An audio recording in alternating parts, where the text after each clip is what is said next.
स्वच्छ भारत अभियान अंतर्गत कागल नगर परिषदेने सांडपाणी प्रक्रिया प्रकल्पाचा विकास आराखडा तयार करून त्याची तांत्रिक मान्यता घेतली आहे। मात्र त्यासाठी नदीकाठी नगरपालिकेच्या मालकीची 2.5 एकर जागा नसल्याने प्रशासन 2 वर्षांपासून जागेच्या शोधात होतं।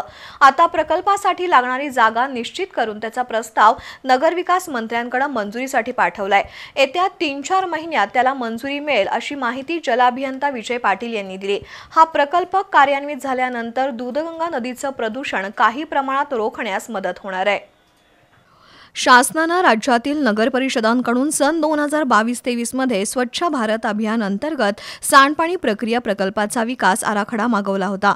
त्यात कागल नगर परिषदेचाही समावेश आहे।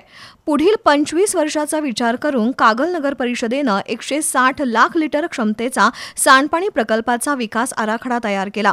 तसंच पुण्यातील महाराष्ट्र जीवन प्राधिकरणाच्या मुख्य अभियंत्यांकडून त्याला मंजुरी घेतली।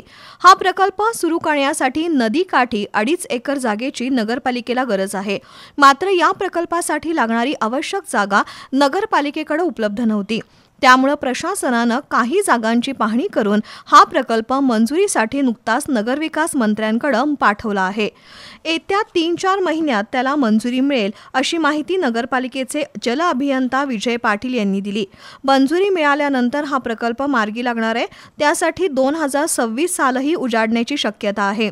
हा प्रकल्प मंजूर होऊन मार्गी लागल्यानंतर दूधगंगा नदीचं प्रदूषण रोखण्यास मोठी मदत होणार आहे।